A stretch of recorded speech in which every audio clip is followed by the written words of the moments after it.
A 15-year-old boy has become the first in England to face a charge of rioting in connection with unrest in parts of the UK earlier this month. Up until now, many of those had been charged with violent disorder, which is a maximum sentence of 3 years, but you could spend up to 10 years behind bars for rioting. This comes as children as young as 12 are being convicted in youth courts for their parts in the recent disorder, following the fatal stabbing of 3 girls in Southport. But how beneficial can youth rehabilitation be for those convicted of criminal sentences? To help us answer that question, we're joined by Jon Yates, CEO of the Youth Endowment Fund, a charity dedicated to preventing youth violence. Good evening, Jon. Good evening. Jon, I think this is a big question, isn't it? You know, young people, aged 12, 13, with convictions like that on your record, how does that affect you for the rest of your life?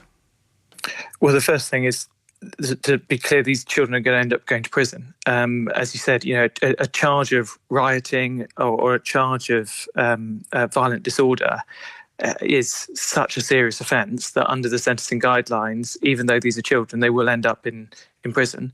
And I think most people will feel really conflicted on this. I think most people feel a sense of, look, prison has to be part of the answer in response to a riot.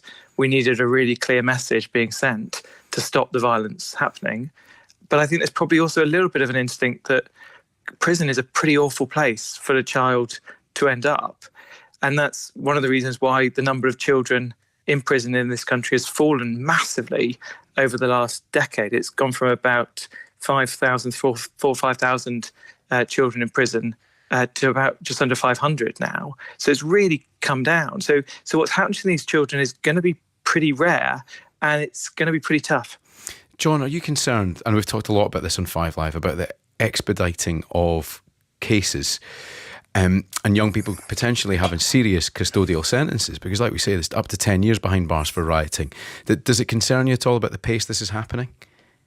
I think most of us will feel, I feel sort of two things, right? I think you need really quick justice when you lose social control and you have the sort of violence that's happened. Most of us have friends or family members or colleagues who are still scared of what's happened in this country, and that's with it quietening down. We needed something to happen really fast.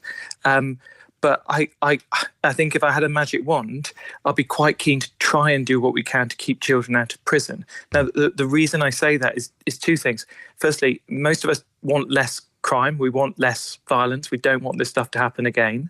And what you generally find is children who have committed a violent act, if they don't go to prison, if instead, and something still has to be done, if instead you put in place a curfew, you put in place a rule saying that actually this has happened when you've been spending time with these other people. We don't want you to spend time with them for a period of time. And you put in place some sort of thing they have to do in the community. I think there should be no consequence. And also you put in place some sort of support. And I don't say that because I wake up in the morning and say, let's be really soft on crime. I wake up because I would like to be smart on crime. I like to do the stuff that means it's less likely to happen. And one of the things that you find when you start actually really looking at the data is a lot of these children are properly troubled. They've had seriously troubled early lives.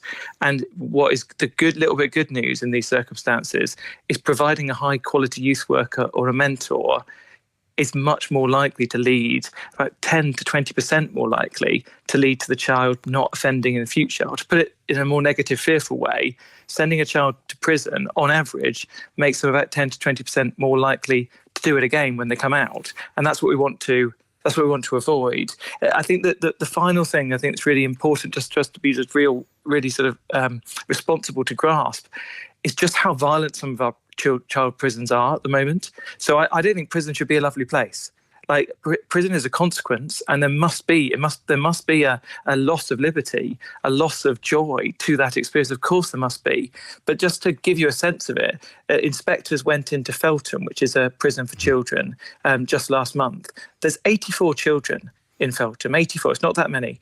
Do you know how many self-harm incidents there were? How many incidents there were of children cutting themselves in the last year? 171 incidents of children cutting themselves. How many incidents were there of violence between those children? 410 incidents in a year. The average child in a prison is assaulted every single 6 months. Now, there'll be a small number of people listening who will go, well, fair enough, that's what they deserve. That's not my view. Okay. And I don't think it's the view of most listeners, that actually prison should be a place where you have consequences, but you're rehabilitated.